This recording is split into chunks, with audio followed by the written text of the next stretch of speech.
Assalamualaikum warahmatullahi wabarakatuh. Jumpa lagi dengan saya di channel Gagasan Progresif 79, sahabat sebangsa dan saudara di mana saja Anda berada. Kali ini kita akan mengulas salah satu tulisan dari Kiai Imaduddin Usman yang ini mencoba merespon hal yang pernah viral, yakni KRT Sumodiningrat yang memang beberapa minggu terakhir ini cukup viral. Karena itu dianggap sebagai salah satu dari bin Yahya atau sebutlah Ba'alawi. Nah, ternyata itu banyak direspon oleh orang-orang pribumi yang memiliki data-data dan informasi terkait dengan Sumodiningrat bahwa itu tidak demikian. Nah, tentu ini mengundang pertanyaan bagi kita semua. Siapa sebenarnya KRT Sumodiningrat? Apakah dia memang adalah Ba'alawi atau dia adalah orang pribumi asli? Nah, ini menarik. Kita akan mencoba membacakan sebuah tulisan dari Kiai Imaduddin Usman, ya. Habib Lutfi dan KRT Sumodiningrat, sebuah ulasan ilmiah 27 Oktober 2023, ya, ini baru ya, oleh Imaduddin Usman Al-Bantani. Gegernya kasus pencatutan nama KRT Sumodiningrat yang dialiaskan sebagai Hasan bin Yahya di dunia maya Indonesia akhir-akhir ini menyeret nama tokoh besar bernama Muhammad Lutfi bin Yahya alias Habib Lutfi alias Aba Lutfi. Ia dikenal sebagai seorang penceramah yang bertema kebangsaan. Ia juga memimpin sebuah majelis taklim bernama Kanzus Salawat di Pekalongan. Ketokohannya semakin cemerlang ketika ia memimpin jamaah Ahlut Thariqah Mu'tabarah An-Nahdiyah Jatman untuk 4 periode mulai dari tahun 2000 sampai 2023. Pada periode kedua Presiden Joko Widodo, ia diangkat menjadi salah seorang Dewan Pertimbangan Presiden One Team Press. Muhammad Lutfi disebut bin Yahya karena menisbatkan dirinya kepada keluarga bin Yahya dari marga Ba'alawi. Namun 7 nama leluhurnya tidak tercatat dalam kitab induk keluarga Ba'alawi, Zamzu Zahira, dan dalam footnote-nya tahun 1984. Selain Muhammad Lutfi, keluarga bin Yahya yang tinggal di Indonesia diantaranya Usman bin Yahya, Mufti Belanda, berbeda dengan Muhammad Lutfi.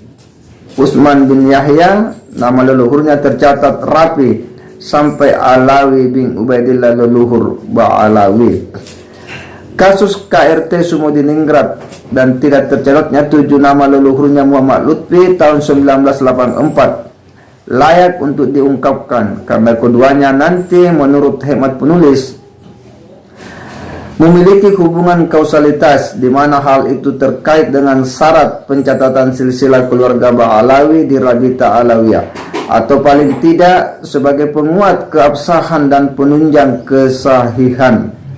Selain mungkin adanya motif glorifikasi peran kesejarahan tokoh yang dimaksud, keluarga bin Yahya lainnya di Indonesia yang tercatat dalam kitab Zamzu Zahira di antaranya adalah Abu Bakar bin Umar bin Yahya yang wafat tahun 1909 di Surabaya, Ali bin Abu Bakar bin Umar bin Yahya Solo, Usman bin Yahya dan putranya Akil bin Usman. FS 312. Usman bin Yahya adalah putri Abdurrahman bin Ahmad Al-Misri. Ia tinggal di Petamburan, seorang pedagang kepercayaan pejabat Belanda, Brox. Kemungkinan besar Abdurrahman lah yang menjadi perantara Usman bin Yahya mengenal para pejabat Belanda. Silsilah Usman bin Yahya yang dicatat ya dalam FS tahun 1984 adalah sebagai berikut. Usman bin Abdullah bin Akil bin Umar bin Abu Bakar bin Toha. Dari Toha inilah silsilah Muhammad Lutfi bersambung. Jika Usman bin Yahya dari anak Toha yang bernama Abu Bakar, Muhammad Lutfi dari anak Toha yang bernama Muhammad Al-Qadi, tetapi FS tidak mencatat Muhammad Al-Qadi sebagai anak Toha, sebagaimana ia juga tidak mencatat Abu Bakar mempunyai saudara bernama Muhammad Al-Qadi. Silsilah lengkap Muhammad Lutfi sampai Toha adalah sebagai berikut: Muhammad Lutfi bin Ali bin Hashim bin Umar bin Toha bin Hasan bin Toha bin Muhammad Qadi bin Toha. Jika Utsman bin Yahya sampai nama Toha ini berurut 6 nama, maka Muhammad Lutfi berurut 8 nama. Beberapa nama dari 8 nama-nama yang tidak tercatat dalam eset dan eset itu hari ini kita bisa searching di internet kisah-kisah luar biasa yang sangat menakjubkan dan sulit kita mencari referensi dari sumber sezaman, diantaranya sebagai berikut. Hashim bin Umar Yahya adalah kakek Muhammad Lutfi. Biografinya tersebar di media online seperti di website Ansor Bandung Barat yang dipostkan Oktober 2020. Disebutkan dalam website itu bahwa Hashim bin Umar adalah musnidud dunia bil zamanihi, seorang perawi hadis yang mengijazahkan hadis kepada para ulama-ulama dunia. Tentu ini dapat diverifikasi, adakah ulama sesama beliau yang mendapat ijazah hadis darinya. Disebutkan pula Ibnu Hashim bin Umar adalah Syarifah Marina binti Kiai Hasan Qudsi keturunan Sunan Gunung Jati, namun tidak disebutkan susunannya secara rinci sampai ke Sunan Gunung Jati. Tentu ini pula dapat diverifikasi karena keturunan Sunan Gunung Jati telah tercatat relatif rapi. Di website Ansor Bandung Barat itu pun ditulis bahwa di usia 6 tahun kakek Abah Lutfi tersebut pernah diambil oleh Nabi Khidir dari abahnya Habib Umar bin Yahya selama 9 tahun untuk dididik dan dibersihkan hatinya. Beliau kembali saat usia 15 tahun dan melanjutkan studi di Yaman, sangat mengagumkan dan sulit diverifikasi. Habib Hashim menjadi rujukan para ulama di zaman itu, diantaranya Mbah Hashim Asy'ari, Kiai Muhammad Amir, Kiai Ki Amir Simban dan tokoh-tokoh lainnya yang terkenal kealamaannya sangat alim. Bahkan Kiai Amir mengatakan bahwa Habib Hashim itu alamatu dunia fi zamanih, sealim-alimnya orang di dunia pada zamannya. Masya Allah. Bagaikan membaca kitab Al-Burqa Al-Musiqah, sayangnya penulis belum pernah membaca referensi bahwa Mbah Hashim Asy'ari pernah sowan atau berkirim surat dengan tokoh luar biasa ini. Umar bin Toha, ia adalah buyut Muhammad Lutfi bin Yahya. Dalam website Bangkit Media yang dipostkan September 2019 disebutkan Umar bin Toha adalah seorang imam, pemimpin para ulama dan aulia, seorang wali kutub yang bergelar Qutbul Attab. Ia belajar ke Mekah dan Hadramaut dan 88 negara lainnya. Ia menguasai sampai 47 bahasa. Wow, ini berdakwah di Shanghai selama 6 tahun. Banyak penduduk Shanghai yang masuk Islam karenanya. Luar biasa. Ketika dakwah di India, ia mendirikan Masjid Nur Selangit. Di Kalimantan, ia mendirikan pondok pesantren. Disebutkan pula bahwa Umar bin Toha memiliki murid para ulama dari pesantren besar seperti Kiai Qayyim dan Kiai Absor dari Benda Krep. Sayang, ketika penulis menghubungi kerabat penulis di Benda Krep, ternyata tidak ada leluhur Kiai Benda Krep yang bernama Kiai Qayyim dan Kiai Absor. Istri kedua Umar bin Toha adalah Hababah Maryamah keturunan Sunan Gunung Jati dari Said Al-Qudsi. Perhatikan kemiripan nama istri Umar bin Toha, Maryamah, dengan istri Hashim bin Umar, Marina, dan keduanya berhubungan dengan nama Qudsi dan Sunan Gunung Jati. Jika Marina putri dari Kiai Haji Hasan Qudsi, maka Maryamah adalah keturunan Said Al-Qudsi. Menarik. Ketika dakwah di Afrika, Umar bin Toha dicegat seekor singa. Ia lalu mengikuti singa itu. Ternyata singa itu mempunyai anak 3, lalu singa itu meninggal. Umar bin Toha membawa ketiga anak singa itu ke Indonesia melalui Hadramaut. Ia juga mendapat hadiah kuda dari Ki Ageng Sela. Kemana saja ia naik kuda, 3 singa itu mengikuti Umar bin Toha. Tentu peristiwa itu tidak benar terjadi, akan menarik perhatian orang dan akan banyak yang mencatatnya.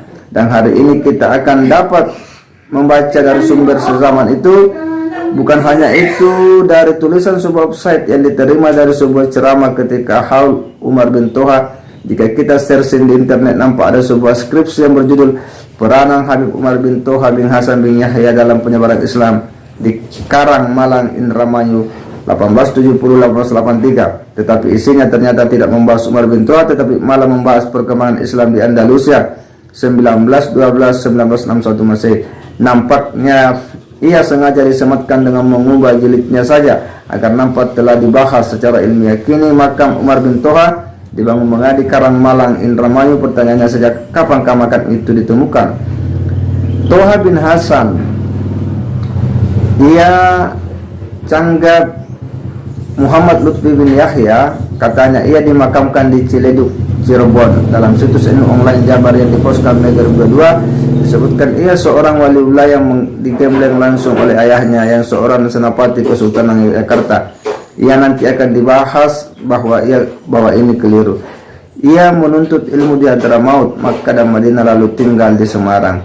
Dalam situs itu diungkapkan bahwa Muhammad Lutfi bin Yahya menceritakan kepada admin di rumah Muhammad Lutfi tentang kisah mimpi seorang yang soleh, bahwa ia bertemu Rasulullah, lalu Rasulullah mengatakan tentang bahwa derajat walian Toha bin Hasan sama dengan Sunan Gunung Jati. Dijelaskan pula bahwa Toha bin Hasan terbang di atas kepala para wali kutub, lalu ia naik ke langit. Sayangnya Muhammad Lutfi bin Yahya tidak menceritakan siapa orang saleh yang bermimpi itu. Kisah-kisah non verifikatif semacam ini tidak asing bagi mereka yang sudah membaca kitab karya Ba'alawi seperti Jauhar As-Saffat, Al-Burqa, Al-Masa, Al-Rawi, Al-Gurar, dan seterusnya. Hasan bin Toha, dalam situs Laduni disebutkan Habib Hasan bin Toha bin Yahya yang lebih terkenal dengan nama Syekh Keramat Jati Raden Tumenggung Sumudiningrat Wedono Lebet kerajaan dan menantu Sultan HB2 Hamengkubuwono II. Habib Lutfi bin Yahya menyebutkan bahwa melalui beliau mendapat gelar Singo Barong karena sebagai pemimpin perang Hamengkubuwono II lahir di kota Betawi Cirebon dari pasangan Habib Toha bin Muhammad Al-Qadi bin Yahya dengan Syarifah Fatimah binti Husain bin Abu Bakar bin Abdullah Alaidrus. Klaim Hasan bin Toha sebagai KRT Sumudiningrat ini bermasalah karena KRT Sumudiningrat namanya tercatat dalam serat Salasila Kesultanan Yogyakarta sebagai asli putra Yogyakarta. Ayahnya adalah KRT Jayadiningrat I keturunan Ki Ageng Ngeram. Ia adalah pahlawan perang Sapehi 1812 ketika melawan Inggris. Hal tersebut sebagaimana ditulis oleh pemerhati sejarah Jogja Dr. Yasir Arafat dalam tulisannya yang berjudul KRT Sumudiningrat bukanlah Habib Hasan bin Toha, Semarang. Sejarawan Inggris Profesor Cray menyebutkan berdasarkan laporan pemerintah Inggris bahwa KRT Sumudiningrat dikepung di sebuah masjid hingga tewas pada hari Sabtu 20 Juni 1812 jam 6 pagi dan dimakamkan di kompleks pemakaman keluarga Jejeran Pleret, Yogyakarta. Jadi berdasarkan historiografi yang terdapat dalam berbagai catatan di Kesultanan Yogyakarta dan Inggris, jelas bahwa KRT Sumudiningrat bukanlah Habib Hasan bin Toha. Ia tidak pula dimakamkan di Semarang. Jadi sangat jelas ulasan dari tulisan Kiai Madudin Usman. Silakan bagi yang akan memberikan komentar, Anda mau mengkritisi, Anda punya data pembanding, berikan komentar di kolom komentar. Saya kira demikian. Wassalamualaikum warahmatullahi wabarakatuh.